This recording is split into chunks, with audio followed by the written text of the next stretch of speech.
Sir, आज सर्वोच्च न्यायालयामध्ये सुनावणी झालेली आहे आणि सर्वोच्च न्यायालयाच्या सुनावणीमध्ये म्हणजे कपिल सिब्बलांनी एक असंही म्हटलंय की मी तुम्हाला विनंती करतो की 7 न्यायाधीशांच्या खंडपीठाकडे परत पाठवा.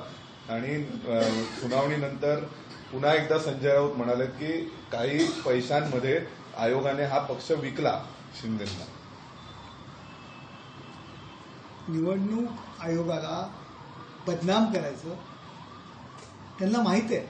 कायदेशीररित्या त्यांची बाजू लंगडी आहे आणि त्यांनी जे काही मुद्दे मांडतायत ते कोर्टात यशस्वी होणार नाहीत. आणि म्हणून अशा पद्धतीने निवडणूक आयोगावरती टीका करायची आणि पुन्हा एकदा रडण्यासाठी वातावरण तयार करायचं, याकरता हे सर्व उद्योग सुरू आहेत. संजय राऊत काय घटनापीठ आहेत का? स्वतःला ते काय वकील समजतात का, न्यायमूर्ती समजतात? ते कोण आहेत? अशा पद्धतीने बोलतात की जसे सरन्यायाधीश आहेत. त्यांनी निर्णय द्यायचा. केवळ वातावरण बिघडवणं आणि असीम सरोदे सारखी मंडळी, अशी काही मंडळी रिचार्ज केली जातात अशा वेळी आणि स्वतःला घटनापीठ समजून चुकीच्या पद्धतीने वक्तव्य करतात. आपला पराभव होणार आहे हे माहिती आहे आणि त्यानंतर न्यायालयाच्या नावाने खडे फोडण्याकरता वातावरण निर्मितीचं काम ही सर्व मंडळी करतायत. हे जे काही पोपट आहेत, बोलके पोपट, असीम सरोदेंसारखे, यांकडे आम्ही लक्ष देत नाही आणि यांच्या कमेंट्सवर, यांच्या वक्तव्यांवरती न्यायमूर्ती काही निर्णय देत नाहीत. त्यामुळे केवळ रडण्यासाठी वातावरण तयार करायचं, न्यायालयावरती नंतर निर्णय लागल्यानंतर खडे फोडण्याकरता वातावरण तयार करण्याचं, अशा करता असीम सरोदेसारखी मंडळी चुकीच्या पद्धतीने वक्तव्य करतायत का? न्यायालय काय विकत घेतलंय त्यांनी? न्यायमूर्ती रोज त्यांच्या कानात येऊन निर्णय काय देणारे सांगतायत का? का घटनापीठ आहेत ते? कुठल्या आधारावरती बोलतायत? त्यामुळे तिकडे लक्ष देण्याची गरज नाही. सर, या सगळ्यामध्ये हे वातावरण कोण तयार करते, कशामुळे तयार करते आणि सुनावणीमधूनच्या पूर्वीच असा विश्वास का दिला जातोय की आपल्याच बाजूने निकाल येईल? हे बघा, आमचा न्याय व्यवस्थेवरती आणि संविधानावरती खूप विश्वास आहे. शिवसेना कोणाची ही न्यायालयात तर सिद्ध होईलच, परंतु यापूर्वीच लोकांनी, मतदारांनी, महाराष्ट्रातील जनतेने शिवसेनेचं नेतृत्व कोण, उद्धव ठाकरे की एकनाथ शिंदे, हे लोकांनी सिद्ध केलंय. लोकांच्या दरबारी, लोकांच्या न्यायालयात आम्ही आमचं नेतृत्व सिद्ध केलेलं आहे आणि न्यायालयाच्या दरबारात सुद्धा आमचं नेतृत्व सिद्ध होणार आहे. आणि मग त्यानंतर आपण हरलेलो आहे हे मान्य कसं करायचं, कशा पद्धतीने लोकांसमोर रडायचं, भावनिक वातावरण करायचं, खापर कोणावर फोडायचं, याकरता ही वातावरण निर्मिती सुरू आहे. सर, पण ज्या पद्धतीने हा युक्तिवाद सुरू आहे आणि युक्तिवादामध्ये त्यांचं म्हणणं असं आहे की आज इलेक्शन कमिशनला निर्णय घेण्याचे अधिकार नाहीये, हे प्रकरण अधिक लांबवण्याचा विषय आहे का? कारण ते म्हणतात की हे प्रकरण घटनापीठाकडे द्यावं. जे विषय निवडणूक आयोगाकडे आहेत, त्यांनी जे निर्णय घ्यायला पाहिजे ते निर्णय त्यांच्या अधिकाराखाली त्यांनी घेतलेले आहेत. हे कोण आले? निवडणूक आयोगाचा अधिकार काय, त्यांनी कुठले निर्णय घेऊ नये हे सांगणारे हे कोण? निवडणूक आयोगाने निर्णय यांच्या बाजूने दिला नाही म्हणून निवडणूक आयोग आज त्यांना खलनायक दिसतंय, त्यांच्यावर टीका करतायत. यापूर्वी सर्वोच्च न्यायालयावरती, हायकोर्टावर टीका केली, आता सर्वोच्च न्यायालयावरती टीका करत होते. खटला वाढावा, आणखी प्रलंबित राहावा म्हणून वेळ मागतायत.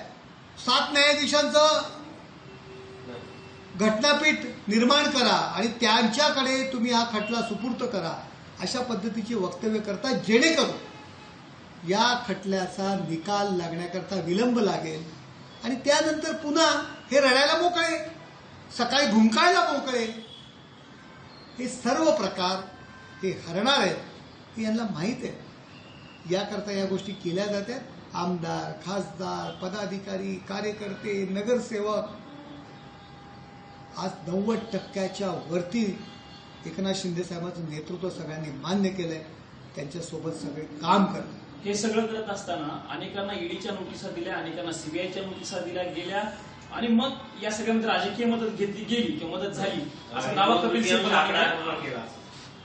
हे बघा, ईडीची नोटीसच द्यायची होती तर उद्धव ठाकरेंना का नाही दिली, आदित्य ठाकरेंना का नाही दिली, संजय राऊतांनाच का दिली? केवळ संजय राऊत नव्हते का या प्रकरणामध्ये? नव्हते, तर त्यांनी प्रूव्ह करावं. त्यांनी प्रूव्ह करावं की त्यांना जे ईडीने कारवाई केली ती चुकीची होती. का नाही प्रूव्ह केलं?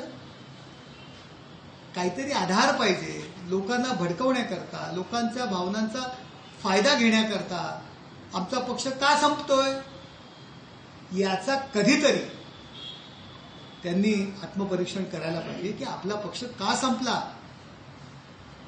आपला पक्ष अधोगतीला का चाललाय, याचं कधीतरी आत्मपरीक्षण करणार का? केवळ एकनाथ शिंदेच्या नावाने बोमट्या मारणार का? केवळ निवडणूक आयोगाच्या नावाने बोमट्या मारणार का? अमित शहाच्या नावाने केवळ बोमट्या मारणार?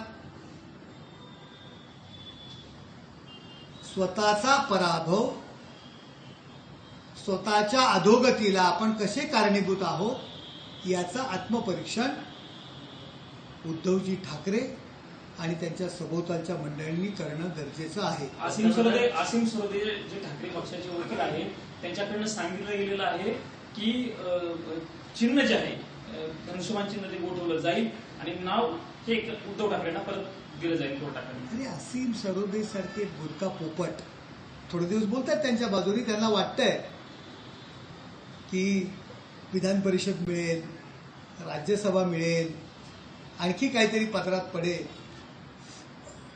असीम सरोदे काही घटनापीठ आहेत का न्यायमूर्तींनी कानात येऊन त्यांना सांगितलंय? कायदा यांनी बनवलाय का? असीम सरोदे वकील आहे. प्रत्येक वकील बोलतो तो निर्णय नसतो. त्यामुळे अशा बोलक्या पोपटांना कडे लक्ष देण्याची गरज नाही.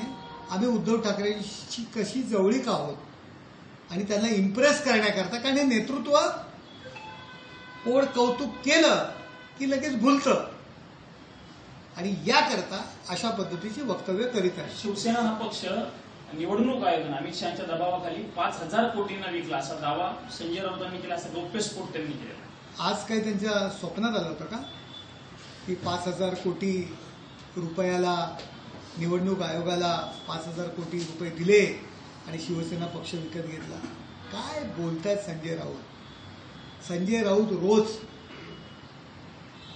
मीडियामध्ये प्रसिद्धी मिळवण्याकरता चुकीच्या पद्धतीची अशा पद्धतीची वक्तव्य करतायत. निवडणूक आयोग हा सुद्धा घटनात्मक दर्जा असलेला संस्था आहे. घटनात्मक दर्जा त्याला आहे, त्याला निर्णय घेण्याचे अधिकार आहेत. अशा पद्धतीची जर वक्तव्य निवडणूक आयोगाच्या विरोधात ते करत असतील तर नक्कीच सरकारकडे आम्ही मागणी करतो की ज्या सरकारने नियुक्त केलेली संस्था आहे, घटनात्मक दर्जा असलेली संस्था आहे, अशा पद्धती जर त्यांच्यावरती वक्तव्य करत असतील तर संजय राऊत यांच्यावरती कार्यवाही करावी. सर, सकाळी राऊतांनी बोलताना असं म्हटलंय की अमित शहाजी आणि पंतप्रधान नरेंद्र मोदी यांच्यामध्ये वाद आहे असं त्यांचा दावा होता. संजय राऊत तुमच्या विरुद्ध त्या युबीटीत किती जण तुमच्या विरोधात आहेत मी नाव नाही घेणार, परंतु आधी प्रियांका चतुर्वेदी आणि तुमच्या वादाचे अभ्यास करावा, त्याबद्दल खंडन करावं.